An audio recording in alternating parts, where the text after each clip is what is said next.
Ornamental plant की तरफ जा रहे हैं। Okay. और पाकिस्तान के अंदर कोई हमारे अलावा कोई दूसरी कमर्शियल लैब नहीं है, लेकिन अभी पीआरसी है, पीआरसी के साथ हमारी कोलैबोरेशन है। उन्होंने हवा के अंदर बैक्टीरिया तो मौजूद होते हैं, आप उनको 100% आप उसको कंट्रोल नहीं कर पाते। बट हमारे लिए जो प्लांट इंथुजियस्ट हैं, जो जनरल पब्लिक है, जो घर में ऑर्नामेंटल प्लांट्स रखते हैं, जो एक्सोटिक प्लांट्स और रेयर प्लांट्स के अंदर बहुत ज्यादा इंटरेस्ट रखते हैं, उनके लिए इस लेबोरेटरी में या स्प्राउट बायोटेक लेबोरेटरीज उनको किस तरीके से कुछ फैसिलिटेट कर सकती है इंशाल्लाह। तो ये आपके लिए सरप्राइज भी होगा, सरप्राइज भी खुशी की होगा। खबर भी होगी कि अब इंशाल्लाह पाकिस्तान के अंदर भी कुछ ऐसी प्लांट एक्सोटिक प्लांट्स की वैरायटीज आपको पाकिस्तानी टिश्यू कल्चर इंशाल्लाह बहुत जल्द अवेलेबल होने वाली है। अस्सलाम वालेकुम, मेरा नाम है शामिल खान और आप देख रहे हैं exotic plants YouTube channel. Propagation के हवाले से काफ़ी ज़्यादा एक्साइटमेंट पाई जाती है, जो हमारे नए गार्डनर्स हैं, जो नए प्लांट एंथुजियस्ट हैं और जो पहले से प्लांट्स के ऊपर वर्कआउट कर रहे हैं, जो पुराने गार्डनर्स हैं वो काफ़ी एक्सपेरिमेंट कर चुके हैं और काफ़ी इंटरेस्टेड होते हैं प्लांट की प्रोपेगेशन के लिए। प्लांट की प्रोपेगेशन के ऊपर काफ़ी ज़्यादा कॉमन मेथड्स यूज़ होते हैं, जिसमें वाटर प्रोपेगेशन है, थ्रू सॉइल है, थ्रू टिश्यू पेपर है, थ्रू कटिंग्स हैं। There are several propagation methods available जो काफ़ी कन्वेंशनल है, ट्रेडिशनल है। तो एक बहुत जदीद प्रोपेगेशन के हवाले से एक बहुत जदीद टेक्नोलॉजी इस वक्त काफ़ी डिस्कशन का पार्ट है, जिसको टिश्यू कल्चरिंग कहते हैं। टिश्यू कल्चरिंग एक थोड़ा कॉम्प्लिकेटेड, थोड़ा एक्सपेंसिव प्रोसेस है, लेकिन इस टिश्यू कल्चरिंग के थ्रू आप बहुत कलील मुद्दत में, बहुत कम टाइम के अंदर एक बहुत बड़ी तादाद में, एक बहुत बड़ी कैपेसिटी के अंदर जो है वो प्लांट्स को प्रोपेगेट कर पाते हैं, एक छोटे से प्लांट को लेके, एक छोटी सी रूट से उसको मल्टीप्लाई करके।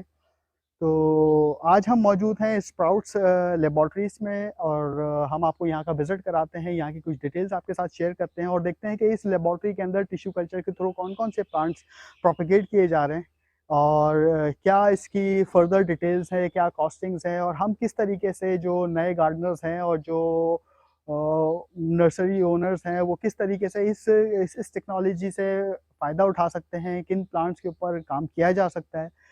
तो चले हम चलते हैं, आपको थोड़ा सा विज़िट करवाते हैं और कुछ बात करते हैं यहाँ के फाउंडर नौशरवान साहब से।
ये था छोटा सा विजिट हमारा स्प्राउट बायोटेक लेबॉर्ट्रीज का। अब हम नौशरवान मुगल साहब जो कि फाउंडर है इस लेबॉर्ट्री के, उनसे थोड़ी बहुत गपशप करेंगे, कुछ इन्फॉर्मेशन गैदर करने की कोशिश करेंगे। सबसे पहले मैं शुक्रिया अदा करूंगा, इन्होंने अपने मसरूफ़ तरीन दिन में से हमें थोड़ा सा टाइम दिया और हमें यहाँ आने का मौका दिया, अपने लेबॉर्ट्री का विज़िट करने का मौका दिया। तो thank you so much mister Nausherwan Mughal साहब। तो सबसे पहले मैं जानना चाहूँगा कि ये जर्नी कब स्टार्ट हुई, कैसे स्टार्ट हुई? थोड़ा-सा ब्रीफली अपनी अगर जर्नी के बारे में बता सकें कि इस कारोबार में कैसे आए? कैसे ख़्याल आया और कब स्टार्ट किया इसको? वेलकम। मैं आपको सबसे पहले तो अपनी लैब में वेलकम करता हूँ थैंक यू। और थैंक यू आपने यहाँ के आपकी विज़िट के लिए बहुत शुक्रिया। जर्नी की जहाँ तक बात है, बेसिकली मैं एक फार्मर हूँ और छठा में हम लोग फार्मिंग करते करते थे, अभी तो खैर छोड़ दिए। तो हमने ये टिश्यू कल्चर हमने पहले सबसे पहले हमने बनाना से शुरू किया है। ओके। क्योंकि ठट्ठा में एक वक्त था जब डिजीज़ आई तो बनाना की क्रॉप्स सारी जो हैं वो कोलैप्स कर गई, डैमेज हो गई थी डिजीज़ की वजह से। तो हमारे कुछ दोस्त हैं जो जिन्होंने पीएचडीज़ की हुई हैं बायोटेक्नोलॉजी में और टिश्यू कल्चर वगैरह में, तो हमारे साथ हमारे पास आना जाना था उनका वहाँ पर भी। तो उन्होंने ये कहा कि आप कुछ ऐसा करें कि पढ़े लिखों वाला काम होना चाहिए। नई बजाय इसके टेक्नोलॉजी नई जदीद टेक्नोलॉजी होनी चाहिए, जद्दीदियत की तरफ जाना चाहिए। बजाय इसके कि हम ट्रेडिशनल कन्वेंशनल फार्मिंग की तरफ हम जाएं। हमें कुछ ऐसा करना चाहिए कि मुल्क में, क्योंकि पूरी दुनिया जो है वो टेक्नोलॉजी की तरफ जा चुकी है, हम तो अभी एग्ज़ैक्टली, तक नहीं गए हैं। एग्ज़ैक्टली। अब जैसे हमारी पाकिस्तान की 70% के करीब आबादी जो है वो डायरेक्टली या इनडायरेक्टली एग्रीकल्चर के बिल्कुल, साथ डिपेंडेंसी है हमारी डिपेंडेंट पाकिस्तान। है। और हम अपनी जो है वो ज़रूरियात की वो खुराक पूरी नहीं कर पा रहे हैं। तो इम्पोर्ट करना चाहिए। अमेरिका में 2% आबादी है उनकी जो एग्रीकल्चर के साथ जो वाबस्ता है, और वो पूरी दुनिया को एक्सपोर्ट कर रहे हैं। एक्सपोर्ट भी कर रहे हैं, फीड भी कर रहे हैं। तो बेसिक रीज़न इसका यही है कि हमारे पास टेक्नोलॉजी नहीं है। तो फिर डिसाइड हुआ कि हम एक टिश्यू कल्चर लैब बनाते हैं और उसमें हम बनाना टिश्यू कल्चर करेंगे, ताकि एक नई टेक्नोलॉजी आए, नई वैरायटीज़ आएँ पाकिस्तान के अंदर, लोगों को फ़ायदा हो, प्रोडक्शन उसकी पैदावार ज़्यादा हो पर एकड़। तो हमने बनाना से स्टार्ट किया और तकरीबन 8 साल हो गए हैं हम बनाना पे काम कर रहे थे। और अल्हम्दुलिल्लाह सक्सेसफुली हमने तकरीबन 2 ढाई हज़ार एकड़ पर हमने बनाना लगवाया है माशा और 3 गुना कम से कम उसकी पैदावार है जो कन्वेंशनल है उससे ज़्यादा, और एक्सपोर्ट क्वालिटी फ्रूट प्रोड्यूस हो रहा है। अब हम क्योंकि बनाना हमारे पास इस्टेब्लिश हो चुका है, तो अब हमने जो प्लान किया, अब हम ऑर्नामेंटल प्लांट्स की तरफ जा रहे हैं। ओके। और रिसेंटली कुछ हमने जो इनिशियल मटेरियल होता है, क्योंकि हम अपनी लैब में जो भी मटेरियल यूज़ करते हैं वो दुनिया की जो उस प्रोडक्ट की जो top of the line Indus laboratories होती हैं या कंपनीज, हम उनसे वो एक्वायर करते हैं और फिर उसको आगे यहाँ पाकिस्तान में मल्टीप्लाई करते हैं, क्योंकि कम क्वालिटी के ऊपर बिल्कुल कंप्रोमाइज़ नहीं है हमारे यहाँ। अभी भी हमने ऑर्नामेंटल का कुछ इनिशियल मटेरियल हमने बाहर से हासिल किया है। हालांकि पाकिस्तान के अंदर भी लोकल मार्केट में आपको बहुत सारा मटेरियल आपको मिल सकता था जिससे आप इनिशिएट कर सकते थे, हुँ, हुँ। लेकिन हमने कंप्रोमाइज़ नहीं किया। हमने जो दुनिया की बेस्ट लैब्स हैं उनसे हमने बड़ी कोशिशों के बाद हमने वो इनिशियल मटेरियल लिया और यहाँ पे उसको हम मल्टीप्लाई कर रहे हैं, सक्सेसफुली हो रहा है। कुछ प्लांट्स प्रोड्यूस भी हुए हैं, वो भी हम आपको लैब में दिखाएंगे, अभी विज़िट कराते हैं आपको तो लैब के अंदर वो भी दिखाएंगे आपको। और ये था हमारा एक जर्नी। और इंशाल्लाह नेक्स्ट अभी हम क्योंकि पाकिस्तान के अंदर कोई हमारे अलावा कोई दूसरी कमर्शियल लैब नहीं है। ओके। रिसर्च लेवल पे तो काफ़ी काम हो रहा है, लेकिन कमर्शियल लेवल पे बहुत ज़्यादा ज़रूरत है काम की। कमर्शियल लेवल लाइक आपसे से बिज़नेस पॉइंट ऑफ व्यू से बात कर रहे हैं? जी, मैं बिज़नेस पॉइंट ऑफ मतलब व्यू आप से अपने बात कर, प्रोडक्ट को मार्केट में सेल आउट मार्केट करना में सेल करें, है। ओके। क्योंकि जैसे इदारे हैं, गवर्नमेंट के इदारे हैं, वो रिसर्च करते हैं बेसिकली।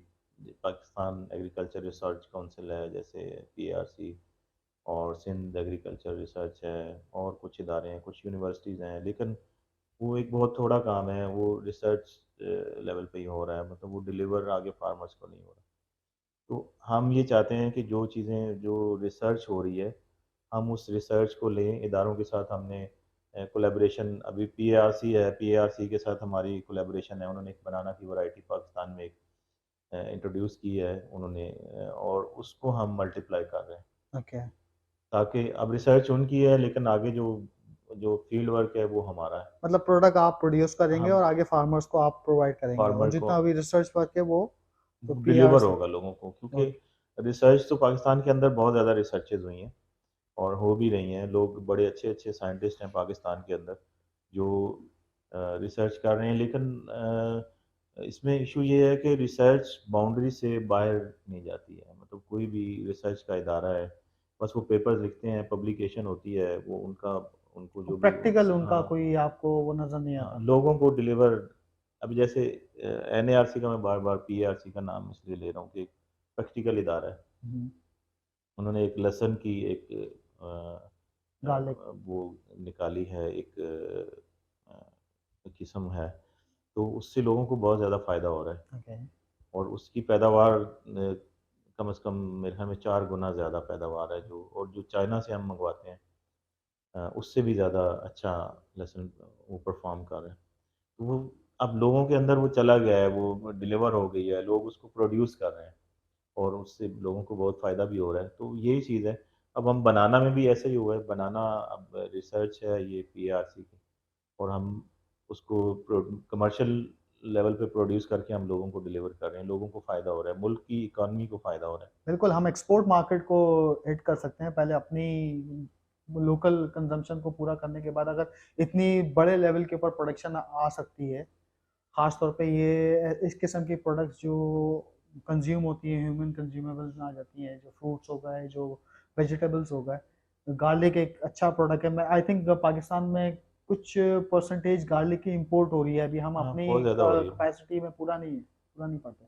जी, गार्लिक है और वो अदरक है और बहुत सारी, मतलब ये एक हमारा अनफॉर्चुनेट है कि हम एक एग्रेरियन कंट्री हैं। 60-70% एग्रीकल्चर जी, कंट्री होने के बावजूद अपनी वो ज़रूरियात पूरी पूरी करने के नहीं लिए कर हम सकते। बाहर से इम्पोर्ट कर रहे हैं। तो ये मतलब इसका रीज़न यही है कि हमारे पास टेक्नोलॉजी नहीं है। ट्रेडिशनल वे को हमने छोड़ा नहीं है, वही जी, अभी तक अभी तक वही उसी हज़ारों साल तरीके। पुराना चल रहा सही है वो। सही। और एक्सपोर्ट की आपने बात की है, जैसे बिल्कुल एक्सपोर्ट, अभी जो ये जो हमारी वैरायटी है, हमारी जो प्रोड्यूस है, ये जैसे मार्केट में फ्रूट आता है तो ये डायरेक्टली एक्सपोर्टर इसको बाय कर लेता है फार्मर से, और मतलब एक एक्सपोर्ट क्वालिटी का प्रोडक्ट आप प्रोड्यूस कर रहे हैं, आपकी जो बिल्कुल क्रॉप्स निकलती हैं वो मोस्टली एक्सपोर्ट हो रही हैं या लोकल मार्केट में भी। ज़्यादातर एक्सपोर्ट हो रही हैं, क्योंकि हम जब जैसे आपने ये जार्स आपके सामने नज़र आ रहे हैं, तो ये जो मटेरियल जार्स के अंदर पड़ा हुआ है, हम्म, ये बिल्कुल डिजीज़ फ्री है, ये टेस्टेड मटेरियल है। इस हम 2 स्टेजेस पे, हम बल्कि 3 स्टेजेस पे हम इसको टेस्ट करते हैं। जब इसका हम इनिशियल मटेरियल लेते हैं, सिलेक्शन होती है, एक तो उस स्टेज पे हम जो हमारे टेक्निकल हम्म, लोग होते हैं, हम्म, वो उसको टेस्ट करते हैं, जब फील्ड से सकर्स इसके लेते हैं। फिर जब ये इनिशिएट हो जाता है जार्ज के अंदर, ये परफॉर्म करना शुरू कर देता है, हम उस स्टेज पे इसको फिर टेस्ट करवा लेते हैं। फिर ओके, थर्ड स्टेज ये होती है कि फार्मर के पास जाने से पहले हम इसको दोबारा से फिर टेस्ट करवाते हैं कि रैंडम, कि कहीं इसमें कोई वायरस या कोई और कोई डिजीज़ तो नहीं आती। ओके, तो बेसिकली वायरल डिजीज़ेज़ का होता है, फंगल डिजीज़ेज़ होती हैं, वो तो इसके अंदर आगे मल्टीप्लाई नहीं कर सकती हैं। हम्म, इसका ये भी फ़ायदा होता है कि ये जब ये प्रोसेस चल रहा होता है तो वो डिज़ीज़ फ्री जो हो है ना जाता वो ख़त्म हो जाती हैं इसके अंदर। तो एक तो फ्रूट आपका इंटरनेशनल क्वालिटी का, एक्सपोर्ट क्वालिटी का आपको फ्रूट मिलता है, और है। क्वालिटी प्लस क्वांटिटी भी इनहेंस होती है या खाली क्वालिटी इनहेंस होती है? मैंने जैसे पहले आपको बताया कि क्वांटिटी बिल्कुल, ये जो हमारा कन्वेंशनल है बनाना, उससे कम से कम 3 गुना पैदावार इसकी, 30 से 32 टन मैट्रिक टन पर एकड़ हम इसकी यील्ड हमने जो नोट की है वो आ रही ओके, है, और जो माशा। कन्वेंशनल था हमारा वो 8 से 10 टन पर ईयर। तो मीन्स ये डिजीज फ्री भी है, क्वालिटी भी बहुत एक्सपोर्ट क्वालिटी का भी है और प्लस आपको इसकी प्रोडक्शन जो फाइनल प्रोडक्ट मिल रहा है, जो क्रॉप्स आ रही है वो 3 गुना ज्यादा आ रही है 3 इसकी। गुना ज़्यादा आ रही है, और फ्रूट साइज़ जो है, फ्रूट क्वालिटी जो हम वो बाहर, एक्सपोर्ट का। वो एक्सपोर्ट वाला है। जबरदस्त जबरदस्त। और इसकी शेल्फ लाइफ, इसका फ्रूट जो है उसकी शेल्फ लाइफ भी ज़्यादा होती है। जैसे ट्रांसपोर्टेशन है, जैसे ये जो हमारा जो बसराई, हमारे पास जो लोकल ट्रेडिशनल वो वैरायटी है कन्वेंशनल, हम्म, उसकी 3 दिन मैक्सिमम ट्रांसपोर्टेशन, 3 दिन के बाद अगर वो फिर जो है ना वो लूज़ होना शुरू हो जाता है और वो हम्म, फिर वो ख़राब हो जाता है। तो ये 5 से 7 दिन आराम से जो है ना ये नॉर्मल वेदर में ये कर सकता है। अगर उसको रेफ्रिजरेटेड कंटेनर में हम मूव करते हैं तो ये तो 6 से 8 हफ्ते तक हम इसको स्टोर कर सकते हैं। जबरदस्त। और अगर हमने स्टोरेज की तरफ जाना है तो अगेन वही कोल्ड 6 से स्टोरेज। कोल्ड स्टोरेज में 6 से 8 हफ्ते तक हम इसको स्टोर भी कर सकते हैं। तो इसमें बहुत सारे फ़वायद हैं इनके।